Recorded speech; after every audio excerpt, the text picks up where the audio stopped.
Namaskaram to everyone.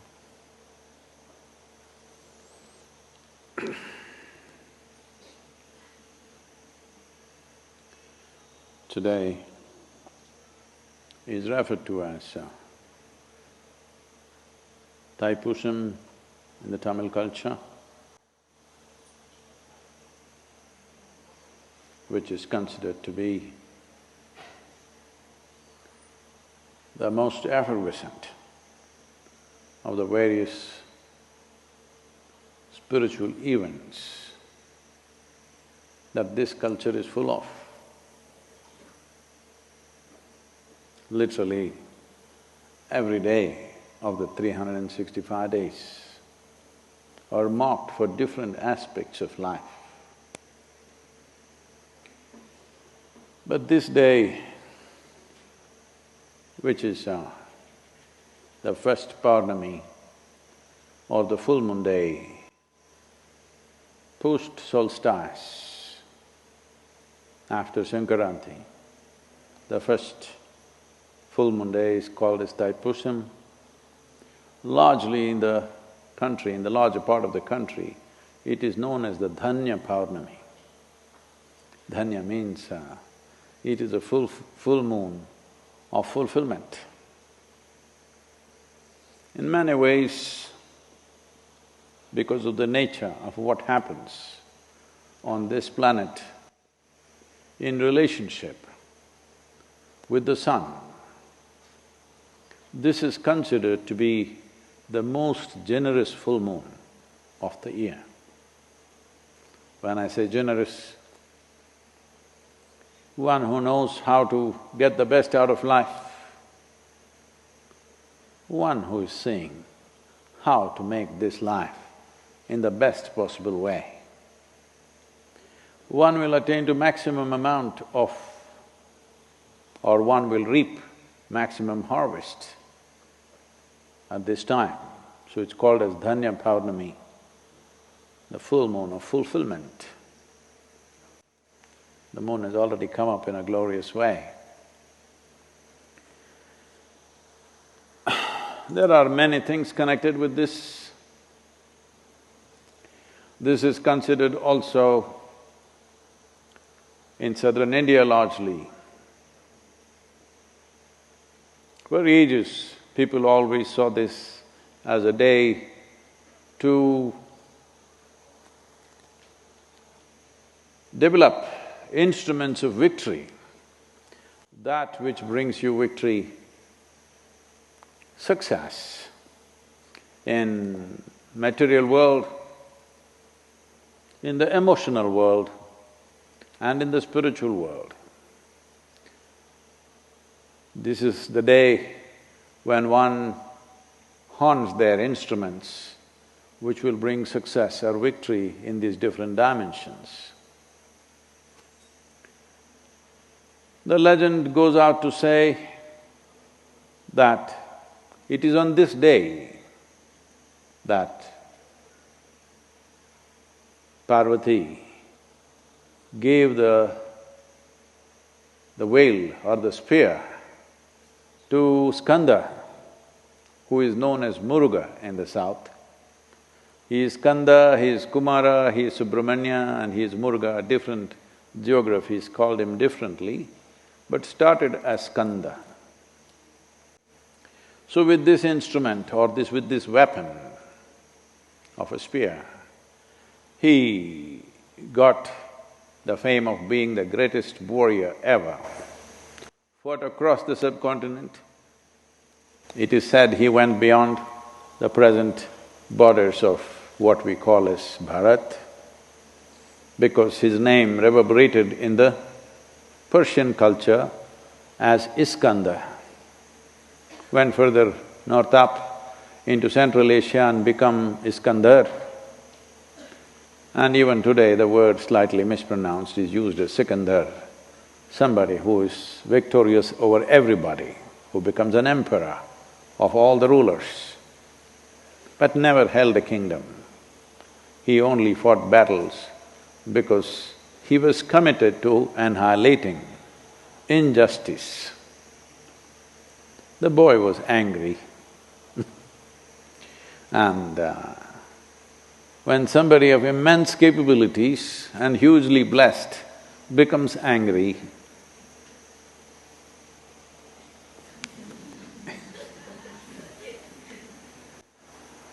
so it happened, and wherever he thought there is injustice, he started killing.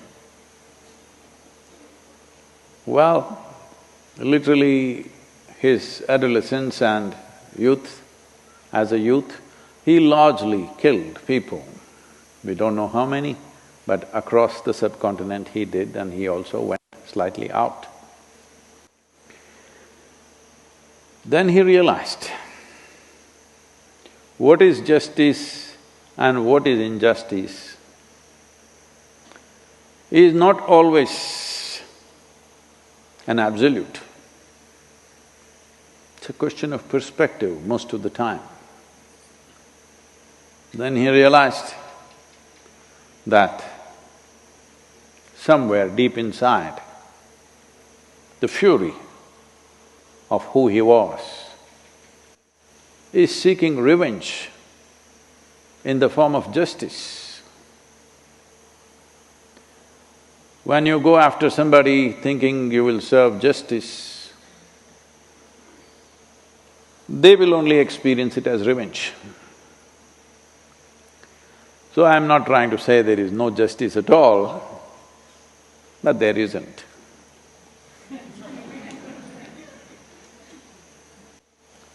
The world, human life, always balances between we work for either the larger good of the people or larger harm to the people. Never in the history of humanity have we achieved that kind of a thing where there was absolute justice. We've only talked about it. We never have managed to manifest it. In small societies, you may, but as the size grows, it only becomes about larger well-being. Larger well-being will always be perceived by a certain group of people as injustice to them. Endlessly, in every society, in every little place, this is going on. Even within a home where there are 4 or 5 people, somebody will always be feeling there is injustice towards them, however you do it. Because there is no absolute definition of what is justice. The largest well-being that we can serve even a given group of people is the only justice we have managed till now. When he realized this, he washed his sword and his spear and went up the mountain and left his body because he knew he was fighting for a goal which is not just elusive, which is illusive. Having said that, only if you realize this in your life, that life is not a bundle of absolutes, then there is possibility of fulfillment. Then you will ask, Sadhguru, are you saying only corrupt people will find fulfillment? That is the human struggle. When you employ one dimension of intelligence, that dimension of intelligence which we consider as intellect always looks for straight lines. When it does not find straight lines in any aspect of life, it will feel it's unjust. Another level of intelligence which is not within the straight lines, which cannot be bound within straight lines, feels perfectly comfortable with small discrepancies. It is okay with the order that we see in a forest. But a logical mind will seek a manicured garden everywhere and will be disappointed because manicured garden is only possible in small patches, never possible as a global phenomena. So that is Iskandar's story. but he got his weapon of instrument, according to the legend, on this day. That is why he was so successful in his mission. Well, ultimately, he came to realization that his mission was not right, but that is also considered victory in this culture. Anywhere else, he would be rated as a failure because he failed in his mission. But in this culture, which is not of straight lines, we see this as a success because he realized. In his activity in the world, he failed, but he realized. We hold that as the greatest success, not material things. If he had listed this many victories and if his mission was complete, only then an intellectually constipated society would consider him a success. But here, he failed, absolutely failed in his mission, but he is a success for us. All over southern India, we worship the boy more than his father.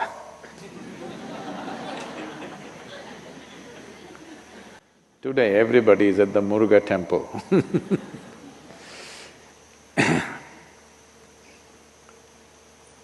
because realization, which is not confined within the definitions of human logic, is considered the highest success.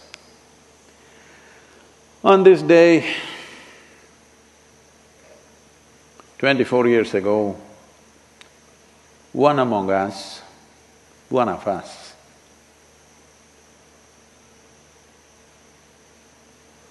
became victorious in her journey. It was a loss for all of us, particularly for me and my girl. It was a big loss, but we still consider it a success. This is our problem. A massive loss, but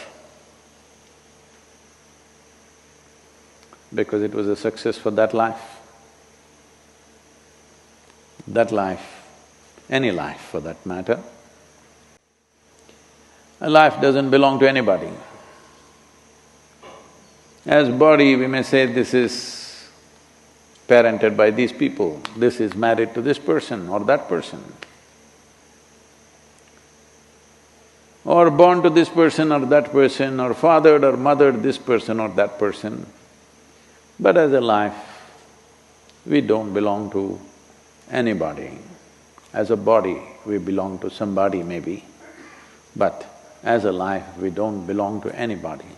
So in that context, it has been one of the greatest victories that has happened here, though it was a great loss for us.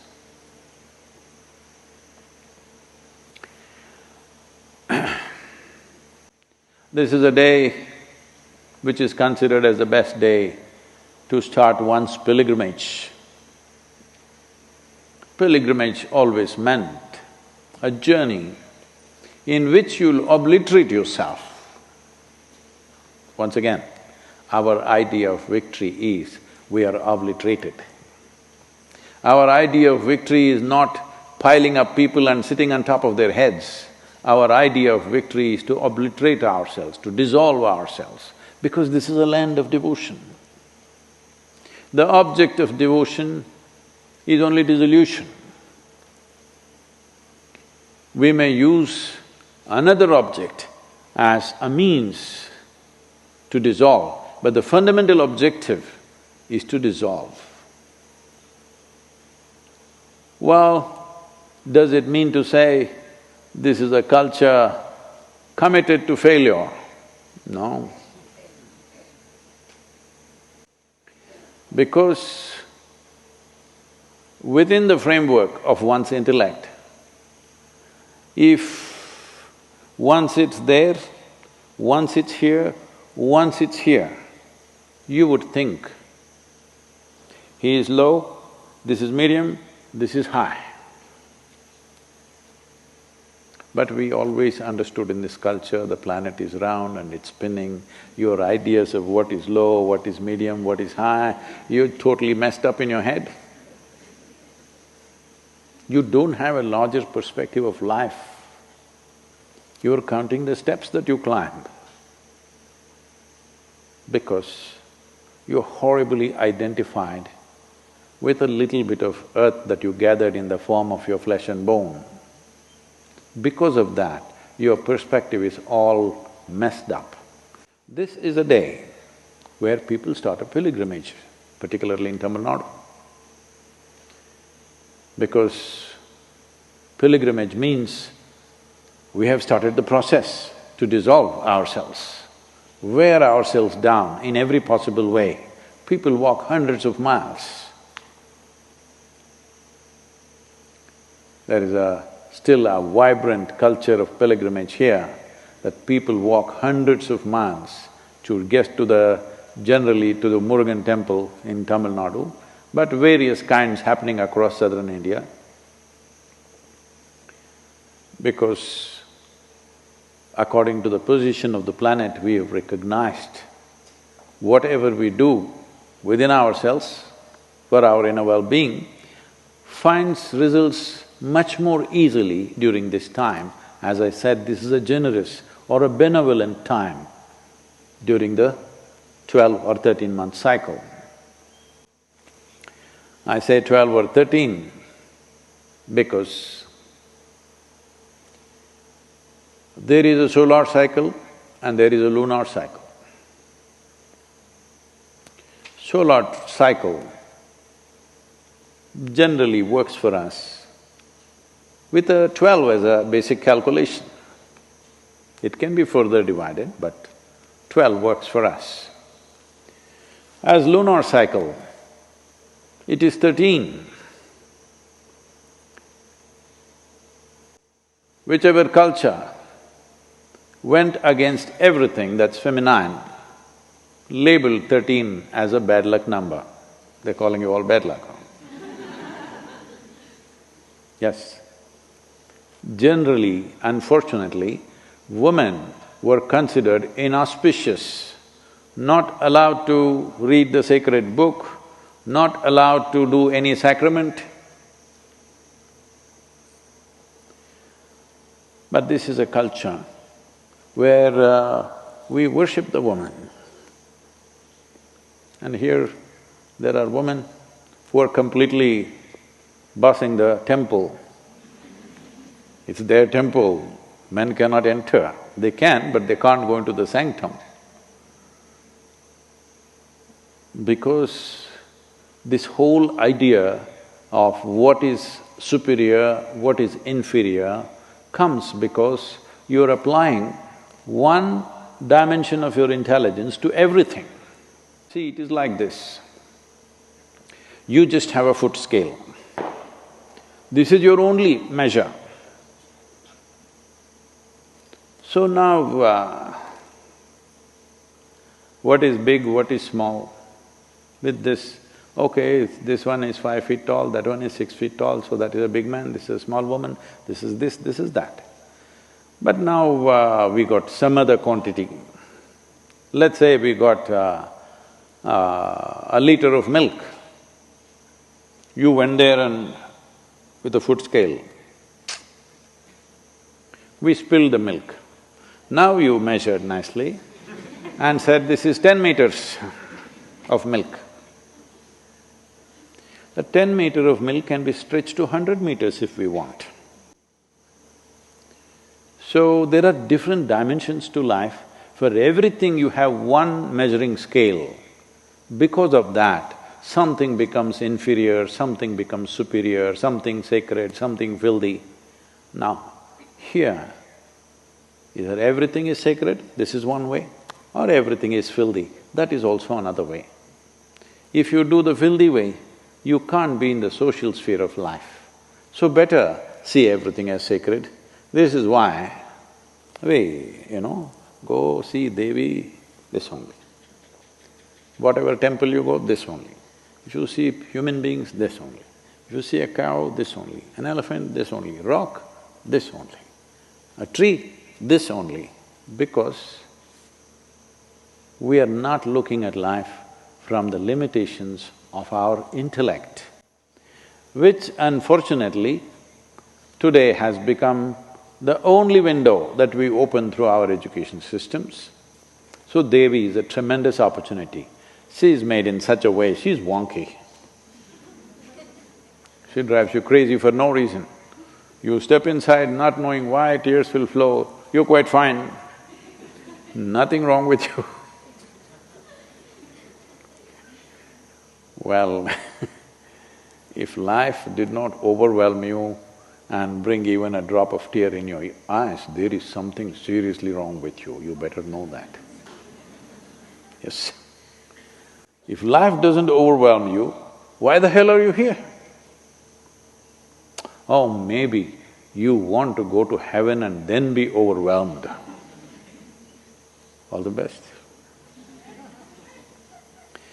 So, the period of sadhana here, during this phase, produces maximum results. Because of this Bhairavi sadhana, this time because she has completed her 11-year cycle. If you did not know her phone number, it is 11.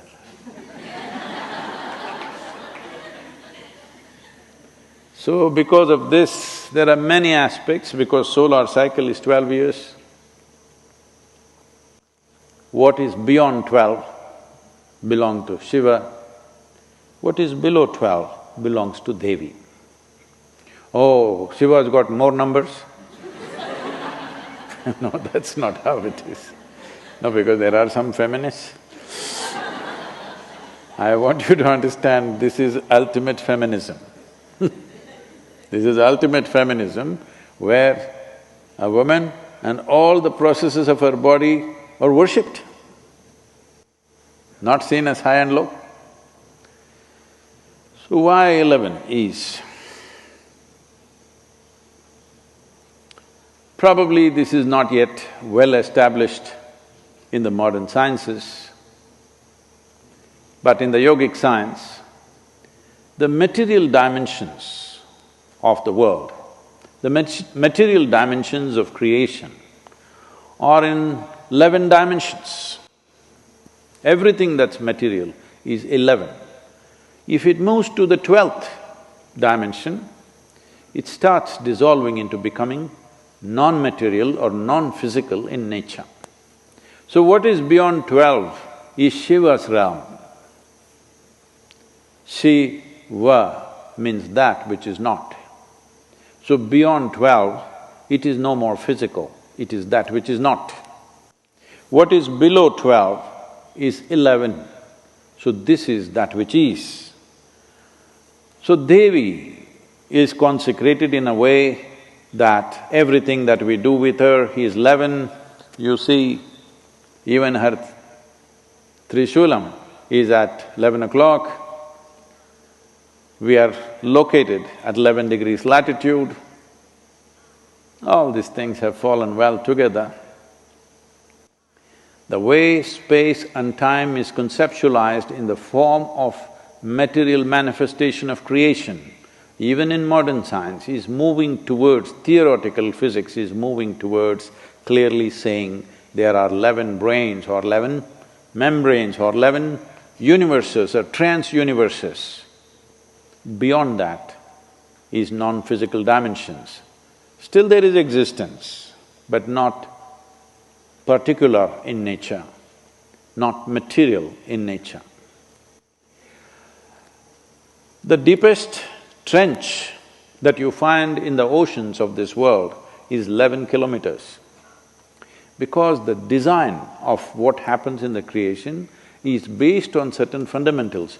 One thing manifests in one way, everything else is related to that. There is something called as a constructional theory that they have gone into these days, and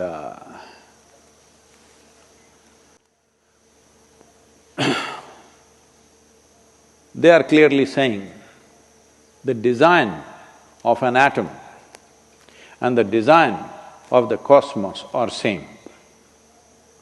The fundamental design of an amoeba and that of a human being is the same.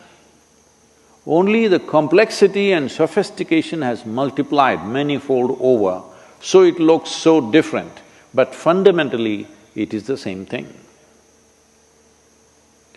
So because of this, in the material world, so many things hang around number 11, because that is the dimension we are representing as Devi. To find success and victory in the material world, if you transit from this, go into 12, we are only thinking of mukti, that is being liberated from the material world. I always feared when I consecrated 11 years ago, and that day itself I said, I have a fear in my heart that she will become more popular than him.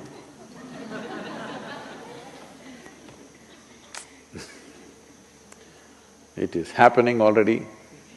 As a part of as a part of regulating her popularity, we are doing a bit of a lockdown for the last few years for her, not just for the virus, even before. We are closing down the Devi temple for a period of time. This period may increase as she becomes more popular, because we don't want people to be more focused on material victory than ultimate victory in their lives. They need to come, temple is closed, so at least then they go and sit in dhyana.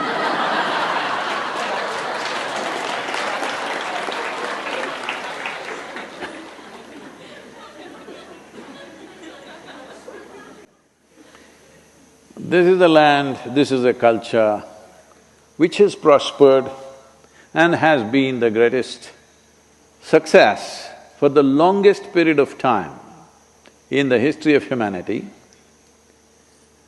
not based on its organizational skills, but based on unfolding of individual genius. We have produced magnificent human beings, the kind of human beings that gods would be envious of. So many. So the success of whatever we did has always been because genius opened up very generously, because we figured out how life gets to its best. In this process of unfolding human genius, the energy manifestation that we refer to as Devi Bhairavi today is a significant aspect that one can use this to unfold the variety of capabilities that a human being is capable of. Everything that any human being knows, who is living or who are gone by, everything that any human being ever knew could become a living source of knowing for you, if only if you open up certain windows within you. Now, I'm not talking about the Microsoft product, I'm talking about, okay, doors. Nobody's using that as a brand, okay? Doors. Not yet, I think. You can open up different doorways within your perceptional world, where many aspects of life which got invested in different people, in little parts of knowing, never came together. If they had come together, something else would have happened for humanity. But if it comes together in any one human being, then what happens around there is incredible and fantastic. It's hard to believe that it's true. To that extent it can go. That is what the potential of Devi is, that is the potential of Bhairavi. How to access this dimension? Well, we could create more complex and sophisticated methods which will need enormous mental focus and energetic capabilities, but the second cycle of our life, the second 11 years now that we are starting from today, best way to go right now is with utter devotion. Devotion means Once again, as I already said, the object of devotion is dissolution. What can you dissolve? You're not planning to dissolve the body. Everything that you consider as myself, what you consider as myself right now is a bundle of likes, dislikes, hates, loves, vows and pukes. I'm using the social media language, all right. If you dissolve all this and you're able to just see life, feel and experience life just the way it is, not the way you think it is, well, you will become available to her grace. One who has accessed this grace will live here in such a way that other people will think you're superhuman. As I've repeatedly said, this whole thing is not about being superhuman. It's about realizing that being human is super, because in this culture there is no superhuman being. It is only human beings rising to become godlike. Human beings who are born like you and me, no special birth, ordinary, regular delivery of their mothers, painful as usual, go through all the trials and tribulations of life and still rise to a place where everyone sees them as divine. This is what you need to understand. All the people that you worship, whether it is Krishna, Rama, Shiva, Muruga, all of them walked this geography, went through all the pains and struggles of life, but today when you look at them, you think they are godlike. This is very important, that we don't drop them from the heavens, because it's very important that they remain an inspiration for you to aspire for that, rather than just nailing them to the wall and becoming worshipful of them. They live as living inspirations. But did Devi walk this geography? No. We made her up. When I say we made her up, we understood the technology of God-making, not just as an emotional tool, but as an energy manifestation which has magnificent proportions to it. See, today you have built an airplane, let's say. An airplane would have been an impossible thing just 500 years ago, even a concept. Even conceptually it would be difficult for the rest of the world. So though conceptually it was here, that doesn't matter, let us say anything like that, it would be out of the world. But we built a mechanism with which now everybody can fly. Though because of the virus, it's not the safest thing to do right now. So a magical thing like this, you know, I've been involved in aviation since I was 12, 13 years of age. First the disastrous attempt to build a hang glider and fly, which cost me some bones. And then proper hang glider built by somebody and flying that, and then motorized hang gliders, then of course commercial flights, and then now we have a rotary wing license to fly. So I've been engaged with aviation literally almost all my life. So I've observed this. Even though I might not have put in thousands of hours of actual flying, I've observed this and observed this, whether it's a bird or an insect. One aspect of my observation is always about how it flies.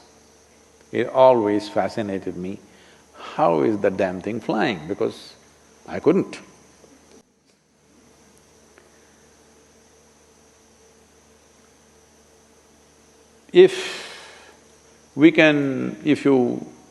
Because today I see when you sit in an airport, most people are bored and sitting there because they have to wait for 3, 4 hours or whatever, there are delays in the flights. I'm always sitting in a place where I can see the tarmac where they're landing and taking off. I must have seen, I don't know, hundreds of thousands of landings and taking offs in my life. But even today, I get goosebumps the moment this machine takes off, because tons of metal and people and baggage and whatever else, the way it flies off, it's still magic. Magic is not gone out of it just because it's flying every day. Still it is magic. If the first plane, if you saw flying, you would think, most fantastic thing you witnessed. How come? Because it's a millionth plane, you lost it. No, still the same magic is happening. Your ability to experience the magic is gone, unfortunately. Because you are not living out of consciousness, you're living out of your silly memory. I'm calling memory silly, not because memory is silly, because you are making an attempt to make the dead memory live. That is silly. Raising the dead people, this is, especially when these days they have stopped. But initially when I went to certain places to speak, first question was, can you raise the dead? And why would I do such a stupid thing? Already the damn place is crowded. If you raise all the dead, I want you to just imagine. You're thinking, yes, if my mother came back, if my grandmother came back, it's nice. But if everybody's grandmothers and grandfathers came back, whoa, it's the greatest disaster. So this raising the dead business comes from a very adolescent culture, juvenile, because you think it's the greatest miracle. No, it is the silliest thing you can do is raise the dead. The miracle is that you keep this alive and you keep this well. This is a miracle. Hello? See, you eat a chapati. The chapati doesn't look like you, does it? No, even if you're size 0, it doesn't look like you. It doesn't smell like you, it doesn't taste like you, but it becomes you. This is a miracle. You have no eyes for real miracles that are happening all the time. But you want some silly miracle like this. No, that's not what she will do. She will make you overflow with life. So overflowing with life, if you have to die today, you will go willingly. Not that you're wanting to die, you're living. You're living not because you want to live, because you kept this well, you're living. It's not your desire which gives you victory, it's your competence which gives you victory, always. So she is very much in tune with that, she doesn't care what your desires are. She's looking at how to make you competent for this life and beyond. And that's important.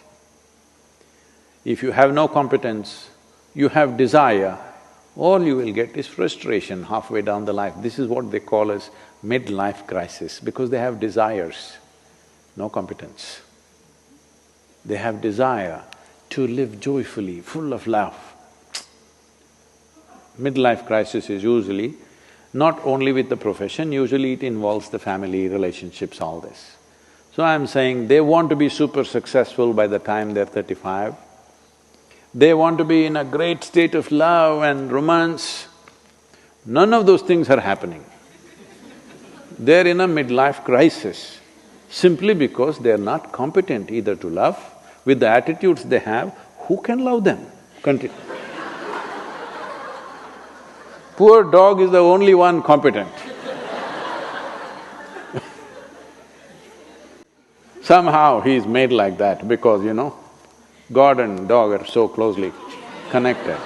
No, I'm saying at least in spelling. So, somehow that poor dog is so competent, whatever kind of idiot you are, it's still loving. Huh? However crude you are, however nonsensical you are, still it is loving. People are expecting their husbands and wives to be as competent as a dog. No. There is no one human being anywhere who, when it comes to simply loving, because I see everywhere people say, Sadhguru, can we have unconditional love? I said, become a dog. He's already achieved it, I'm saying. If you are a human being, unfortunately, there are conditions and conditions and conditions and conditions. Hello? They're conditions or no? They're conditions. If you can rise a little above that, then you will see your love is of a different nature. Because you have enough awareness to realize love is not about somebody. Love is not some kind of an action. Love is the way you are. You have made your emotional dimension of your life very, very sweet.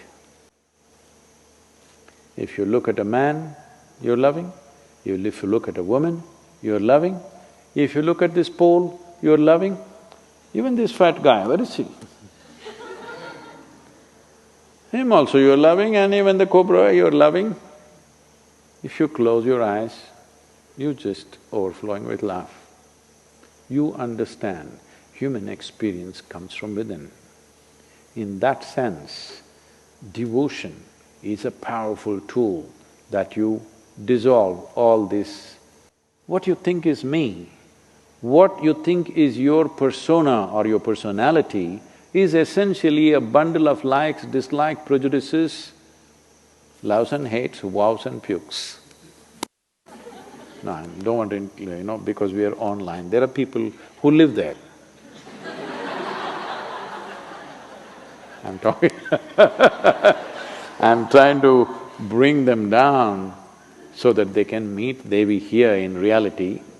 But that's why we are beaming online also, so that they can at least experience it a little bit online.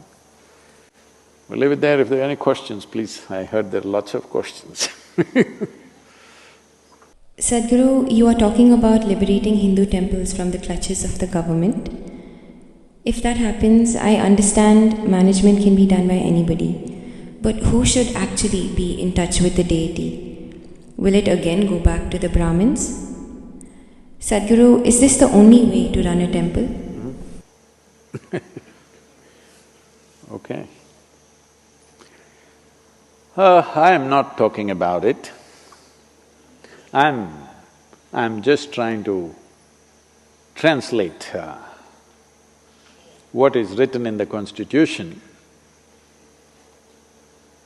as to how any spiritual, or if you want to call it religious spaces, should be managed or run. The fundamental rights in the country and in most parts of the world, almost every democratic nation, everybody can run their spiritual and religious institutions the way they want. Those who want will go there, those who don't want will not go there. So should a particular community come back, this issue of only one community should be inside the temple, I think we have settled it with the Dravidian movements. Communities were formed on the basis of profession. If you are a carpenter, you are one kind of achari. If you are a goldsmith, you are another kind of achari. If you are a blacksmith, you are another kind of achari. If you are a trader, you are one kind of vaishya. If you are an agriculturist, you are another kind. If you are a ruling if you are a militant class, you are one kind. So based on professions, communities happened over a period of time. It is not that there was no transmigration, people could go. It is over a period of time where, unfortunately, people will perceive differences as discrimination and use it as a tool of exploitation. So if the Hindu temples, if you're saying, I'm saying they must be liberated. Hindu temples must be liberated because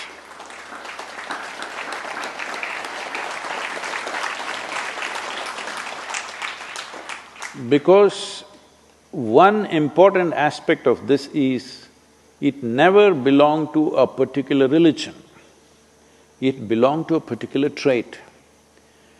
Devi temples are made one way, Shiva temples are made another way, Krishna temples are made another way, Vishnu temples are all in one way, Brahma temples in different ways, and all the different kinds of Devis, they are made differently. These were all energy centers established for different purposes. According to your purpose, whoever you are, you could go there. And according to its nature, different class of people manage different types of temples. Over a period of time, for the maintenance of the temple, by the devotees constantly contributing to the temple, temple's wealth grew.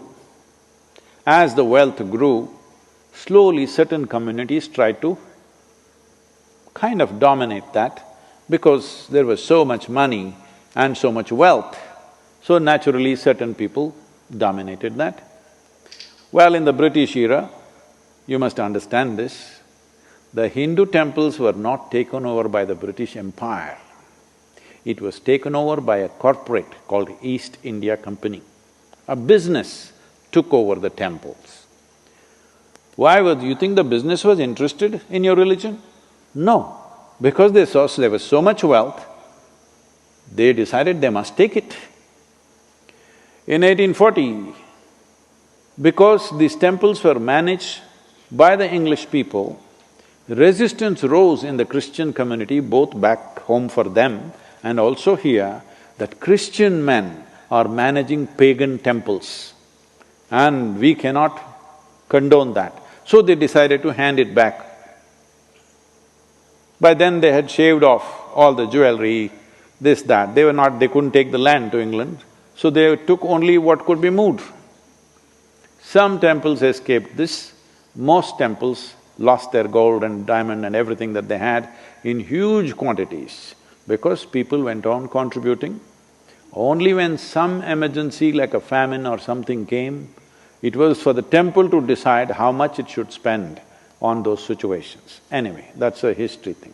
Now if we release it, should the Brahmins come back? Not at all. There was a time where if you had to be in the army, you had to be a Kshatriya. If you have to be in the temple, you had to be a Brahmin. Well, as you know today, you can join the Indian army no matter what caste, creed or religion you are. So similarly, the same should happen to the temples. The only thing is the necessary training. So we can open up institutions which will do the training. So it doesn't matter what religion or caste you are, you should still be able to serve. We must establish institutions where we will train people what should happen in a Shiva temple, what should happen in a Krishna temple, what should happen in a Vishnu temple, what should happen in a Devi temple. So, whoever learns the process and passes the examination, they will run the temple. Well, right here at Isha Yoga Center, this is a classic example. Here the Bhairavi Devi, a stringent training process, because this has a certain level of ritual involved. Only women can do it. Men are only in the outskirts of the temple. They cannot go in because that's the nature of the consecration. Here in the Dhyanalinga temple, 1/2 of the month, the lunar month, men manage it. Another half of the lunar month, women manage it. But they're all brahmacharis, both ways. They're all ash people, because he is ash. It is beyond the 12 number, he is like that. Now there's a Kala Bhairava temple coming up. You will see there will be totally a different breed of people managing that. Yes, because that serves not only the living, that is built to serve the dead. So that needs a completely different kind of involvement, different kind of competence to manage that. And even in terms of who comes into the temple, see here, people of all kinds of religions, caste, creed, everybody's coming, nobody checks who is who. Because we are not interested who your father was, we are only interested where you want to go. This is the fundamental of democracy, I'm telling you. The fundamental of democracy is, we are not interested who your father was, we are only interested who you are. That's democracy. That is the basis of spirituality. We don't care who your father was or your grandfather was, whatever he might have been. What are you? Where do you want to go? This is all the concern of a spiritual process. So temples were not places of worship. Temples were not places where one man leads the prayer and everybody follows what he says. It never was. Priest only conducted a process. He's just there to facilitate. He's never ruling the place. He's never dominating the place. He's never giving a teaching. Nobody ever gives a teaching or philosophy or any kind of stirring up of the society. This is very important for the future of the world. So do not just call them Hindu temples. They are really temples where human beings can transform themselves. Human beings can nourish themselves for their inner development. So, right now, I'm saying even mosques and churches and everything should become like this. Let us say I like one aspect of what they're doing in a mosque. Why can't I go there? No, it's all segmented now. You can only go here, they can only go there. Fortunately, we've changed this completely. Here, there are a whole lot of people coming. Many ladies coming, burqa-clad ladies, they like Dhyanalinga, they like to sit there. Bhairavi is probably too ritualistic for them, they just look like this and go away. But they like Dhyanalinga, they come there. Many come only for the Tirth Kund, the Surya Kund and the Chandra Kund. It is fine with us. We don't force anybody to go here. This is a certain kind, this needs a different kind of involvement, that needs a different kind of involvement. As long as a human being is willing to follow the basic norms for which it is set up, basic purpose for which it is set up, and basic norms which facilitate that purpose, any human being should be allowed not only to enter the place, also to be in the sanctum.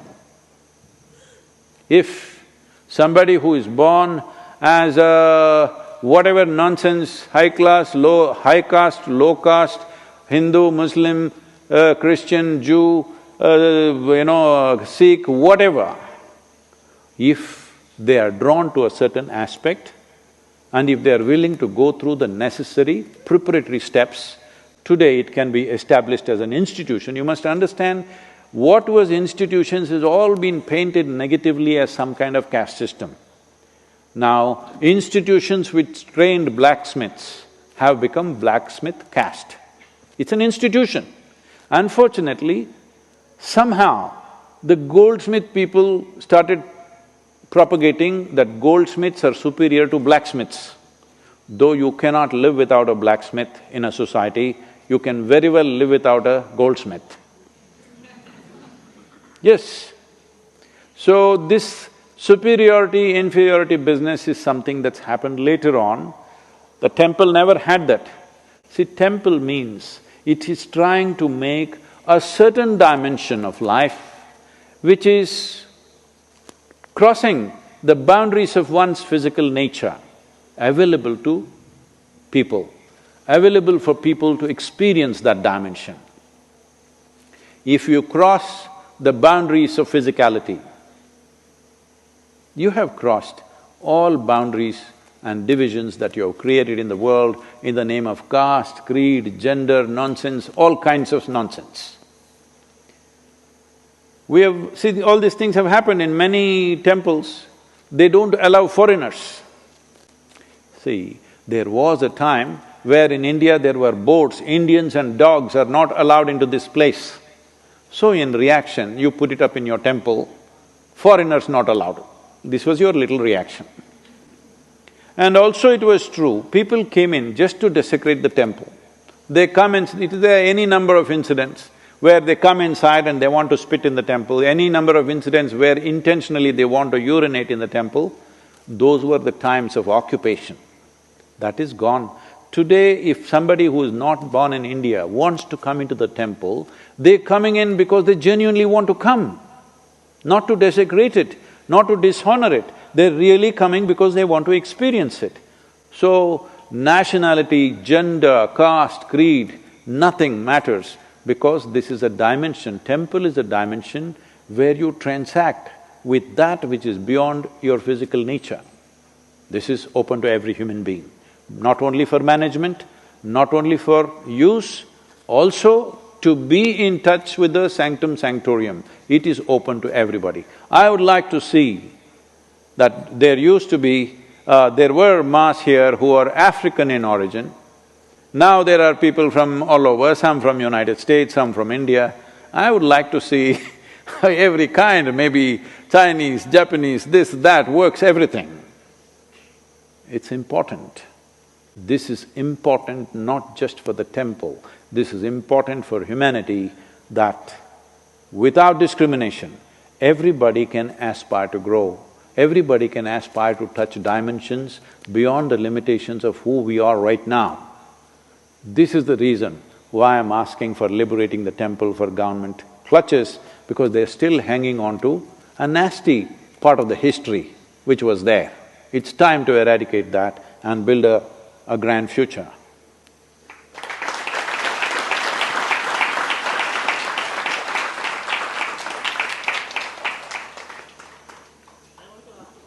Whoa. 8 o'clock, they're closing this off, right?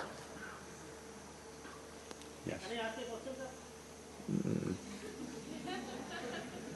There is something called as time and space. Right now there is space, but there is no time. Very little. It's a three-word question. Is exoneration possible? What is that? Is exoneration possible?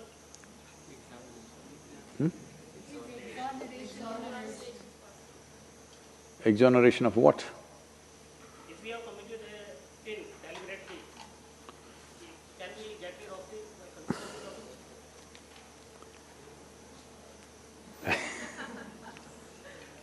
it? It's okay. Hello, we heard the question.